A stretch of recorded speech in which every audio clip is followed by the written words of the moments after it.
કેરીનું નામ પડે એટલે સામાન્ય રીતે આપણા મનમાં પહેલો વિચાર આવે તળારા ગીરની મીઠી મધુરી કેસર કેરીનો. પરંતુ રાજકોટ જિલ્લાના લોધિકાના ધોળડા ગામના પ્રયોગાત્મક ખેડૂત જયસુખભાઈએ આંબાને બગાયત ખેતી શરૂ કરેલી છે. વીરવા ગામે આવેલા વાડીમાં હાલ 10 વીઘાના બગીચામાં 2000 જેટલા આંબાના ઝાડ પર મોર લહેરાવતો જોવા મળે છે.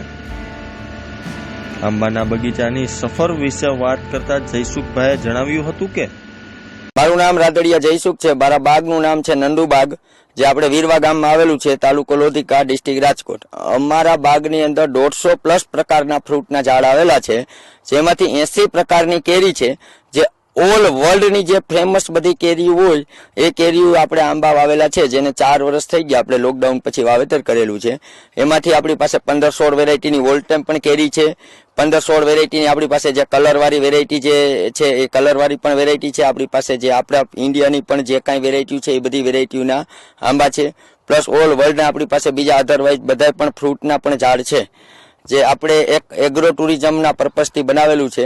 જે કોઈ ખેડૂત મિત્રોને બાગબાની કરવી હોય અને જે સાચી માહિતી જોતી હોય, કઈ વેરાયટી કઈ વાવવી, કઈ બાગબાની કરવી, કેમાં કેટલું ઉત્પાદન આવશે, આપણા બાગની અંદર કોઈ પણ પ્રકારની પેસ્ટિસાઇડ દવા કે રાસાયણિક ખાતરનો ઉપયોગ કરવામાં આવતો નથી. આપણે ગાય આધારિત આખી ખેતી કરવામાં આવે છે અને જેની અંદર સારું એવું રિઝલ્ટ આપણને મળે છે. જે બીજી પણ આવી 12 વેરાયટીઓ છે, જે 12 મહિના ઝુમકામાં પણ ફ્રૂટ આપે છે, એનું પણ આપણે બાગબાની કરી શકીએ એમ છીએ.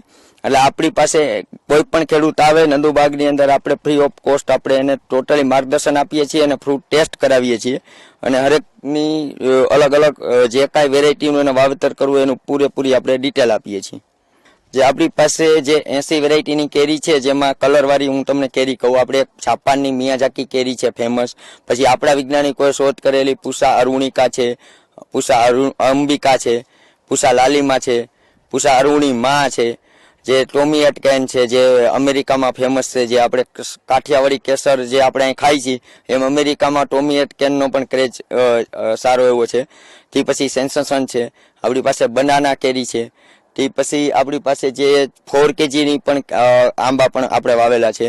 આપણી પાસે જે રનિંગ જે દશેરી છે, આમ્રપાલી છે, મલ્લિકા છે, આપણી પાસે કાઠિયાવાડી કેસર છે. તે પછી આ ઝુમખાવાળી ઓલ ટાઈમ છે. પછી આપણી પાસે એક રોયલ ઓલ ટાઈમ છે આથણા માટેની. તે પછી ગ્રીન ઓલ ટાઈમ છે. એવી ઓલ ટાઈમમાં પણ આપણી પાસે ઘણી વેરાયટી છે. જે કેરીમાં આપણી પાસે ટોટલ 80 કરતાં પણ વધારે વેરાયટીના આંબા છે. આપણે આંબા સિવાય પણ ફ્રૂટ બીજા પણ આપણી પાસે ટોટલ 150 પ્રકારના ફ્રૂટમાં બાકીના બીજા બધા ફ્રૂટ છે. આપણી પાસે ચીકુડી છે, બદામ છે, જે આપણે જે વેધરમાં અત્યારે જે પ્લમ આવે છે, રાસબરી આપણે કહી, આપણી પાસે રાસબરી પણ 3 પ્રકારની છે. બ્લેક છે, સાને પંજાબની છે, શત્રુત પર્પલની છે. તે પછી આપણે અહીંયા પીચ પણ વાવેલા છે, જે 45 ડિગ્રી ટેમ્પરેચરમાં થાય. આપણી પાસે એમાં પણ ફ્લાવરિંગ આવે છે. આપણી પાસે જે સૂકા મેવાની બદામ આવે છે એ પણ છે. તે પછી અલગ અલગ 4-5 વેરાયટીના રાવણા છે, નોખા. તે પછી આપણી પાસે નોખી વેરાયટીના સફરજન છે, જે અન્ના છે, ડાર્સન ગોલ્ડન છે, હરિમન 99 છે. તે પછી 4-5 પ્રકારની આપણી પાસે કેરી છે, જે બાર્બાડોર ચેરી ઓલ ટાઈમ છે, જે પછી મલયમ ચેરી છે, ઓસ્ટ્રેલિયન ચેરી છે. એમ સેતુડીમાં પણ આપણી પાસે સેતુડીમાં 3 પ્રકારની સેતુડી છે. તે લોંગ સેતુડી છે, લોંગ રેડ સેતુડી છે અને આપણી રનિંગ માલબેરી છે. એવી રીતના અલગ અલગ અંજીરના પણ આપણી પાસે છે. પછી આપણી પાસે કાજુના પણ છે, આવોકોડો પણ છે.